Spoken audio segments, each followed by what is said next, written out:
affection. The hard, gritty truth of the matter is that I hardly ever think about race. Those times when I did think about it a lot, I did so because of my guilt for not thinking about it.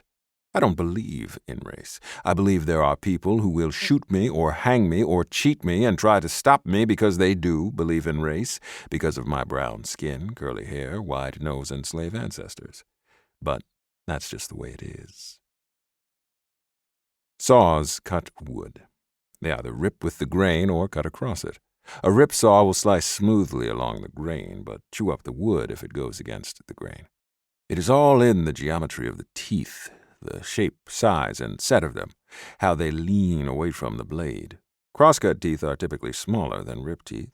The large teeth of rip saws shave material away quickly, and there are deep gaps between them, which allow shavings to fall away, keeping the saw from binding.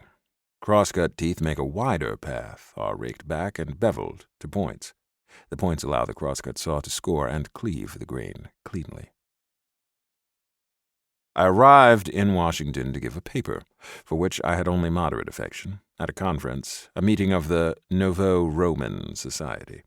I decided to attend out of no great affinity for the organization or its members or its mission, but because my mother and sister still lived in D.C., and it had been 3 years since my last visit.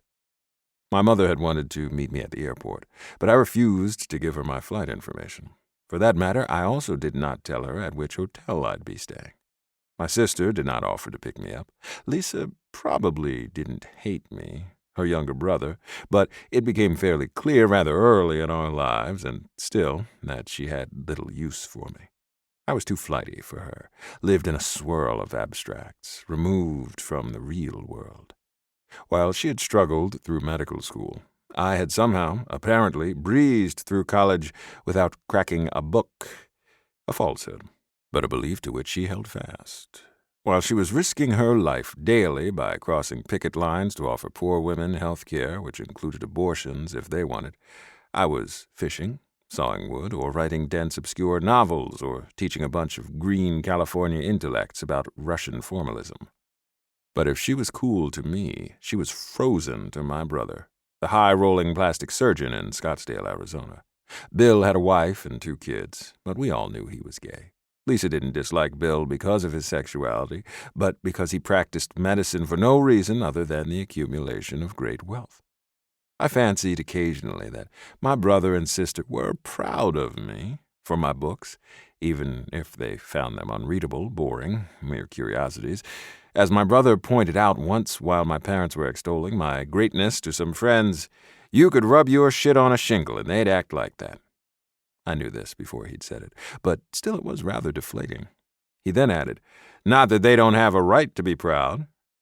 What went unsaid, but clearly implied, was that they had a right, but not a reason, to be proud of me. I must have cared some then, because I was angered by his words. By now, however, I appreciated Bill and what he had said, though I hadn't seen him in 4 years. The conference was at the Mayflower Hotel, but as I disliked meetings and had little interest in the participants of such affairs, I took a room at a little B&B off DuPont Circle called the Tabard Inn. The most attractive feature of the place to me was the absence of a phone in the room. I checked in, unpacked, and showered. I then called my sister at her clinic from the phone in the lobby. "So you're here," Lisa said. I didn't point out to her how much better "so you made it" might have sounded, but said, "Yep." "Have you called Mother yet?" "No, I figured she'd be taking her afternoon siesta about now."